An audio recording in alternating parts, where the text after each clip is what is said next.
मैंने last video में chapter number 2 physics का NCERT back exercise question solution दिया हुआ था। अब मैं इस क्वेश्चन में नेक्स्ट क्वेश्चन 2.11 डिस्कस करने जा रहे हैं। क्वेश्चन कह रहा है बच्चा, a 600 picofarad capacitor is charge by a 200 volt supply, it is then disconnected from the supply and is connected to the another uncharged 600 picofarad capacitor. How much electrostatic energy is lost in the process? ठीक है। इस case में मैंने बताया था, class में मैंने इसको डेरिवेशन पूरा किया हुआ था। अगर मैं इसको डायरेक्ट में फॉर्मुलेट करना चाहूँ कि मैंने बताया था वहाँ पर एक बच्चा कंडक्टर है और ये भी कंडक्टर है और इसके एक वायर से मैं कनेक्ट कर दे रहा हूँ जिसकी कैपेसिटी यहाँ पे C1 है, इसकी C2 है, ये है कैपेसिटी कंडक्टर, ये क्या है। इस केस में जो लॉस ऑफ पोटेंशियल होता था कैसे लिखते थे हम, डेल्टा यू बराबर you dash minus you minus U1 minus U2। और इसको जो सोल्यूशन किया था जिसका फार्मूला पाया था 1/2 C1 C2 अपान C1 plus C2 V1 minus V2 square. ये लॉस ऑफ पोटेंशियल का फार्मूला मैंने डिराइव करके निकाला था। अगर आपको इस डायरेक्ट फॉर्म में कराना चाहते हो कर सकते हो, नहीं तो उसका पूरा डिटेल स्टेप बाई स्टेप करना है तो भी मुझे इसी प्रोसेस करना पड़ेगा। लास्ट में यही प्रोसेस में पाऊंगा। ठीक है, तो आपको अगर ये फार्मूला याद है तो आपका जो पहले का स्टेप्स है वो समय बचाएगा आपको। ठीक है, अब यहाँ पे सब कुछ दिया हुआ है। बच्चा कह रहा है यहाँ पर जो C1 है इसका कितना कैपेसिटी दिया है 200 वोल्ट। इस केस में कितना दिया है C1 600 दिया, कितना दिया है यहाँ पर 600 दिया है, 600 पिकोफैरेड दिया हुआ है। ठीक, और यहाँ पे पोटेंशियल कितना दिया बच्चा, ये हो जाएगा बच्चा 600 इंटू 10⁻12 फैरेड। अच्छा, इस केस में वोल्टेज कितना दिया गया था, इसको 200 वोल्ट दिया गया है।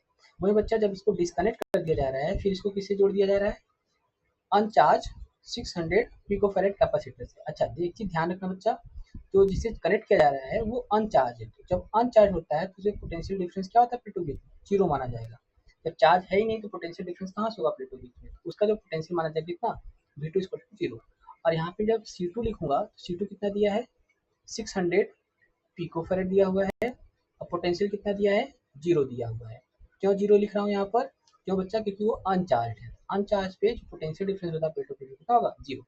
अब देखो यहाँ पे C1 दिया है, C2 दिया है, V1 दिया है, V2 दिया है। अब यही चारों वैल्यू यहाँ पे पुट कर दो तो मुझे मिलेगा यहाँ पर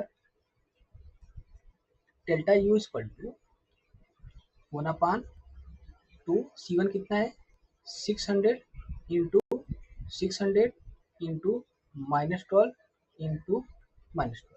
ठीक, अच्छा, जब ये C1 C2 जोड़ूंगा तो अच्छा 600 प्लस 600 यहाँ पे 10⁻12 कॉमन आ जाएगा, बाहर आ जाएगा। अच्छा, यहाँ पे क्या हो जाएगा, V1 कितना है 200 है माइनस जीरो का होल स्क्वायर। देखो एक तो एक ये कट जाएगा।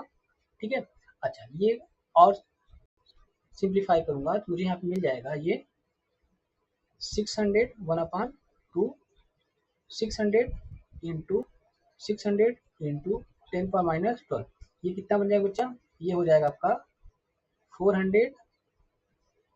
ये ऐसे भी लिख सकता हूँ मैं, तो अभी 200 ही लिखता हूँ, 200 इंटू 200 अपान ये क्या हो जाएगा बच्चा, इसको मैं 600 इंटू 2 लिख सकता हूँ, फिर 2 टाइम्स 600 लिख सकता हूँ। एक 600 से 600 ये कट जाएगा और यहाँ से ये हट जाएगा, ये 100 बन जाएगा, ये भी 100 बन जाएगा।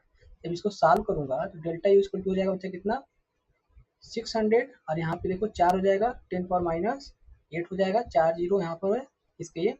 और ये फर्दर मैं सॉल्व करूंगा तो 6.0 इंटू 10⁻6 जूल आ जाएगा, कितना जाएगा 6 into 10⁻6। This is the detail solution of the question number 2.11। ठीक है, अगर ये फॉर्मूला याद है तो आपका समय बच जाएगा, नहीं तो इसी यही लास्ट में जब आप इसको पूरा स्टेप से करोगे इसी फॉर्मूले का फाइनल कंक्लूजन निकल के इसी फॉर्मूले पर आप पुट करके वैल्यू पुट करोगे। ठीक है, तो आपको अगर याद हो सके तो ये आपको फॉर्मूला रन कर लीजिए। ठीक है, हम मिलते हैं नेक्स्ट वीडियो में नेक्स्ट क्वेश्चन के साथ। Thank you.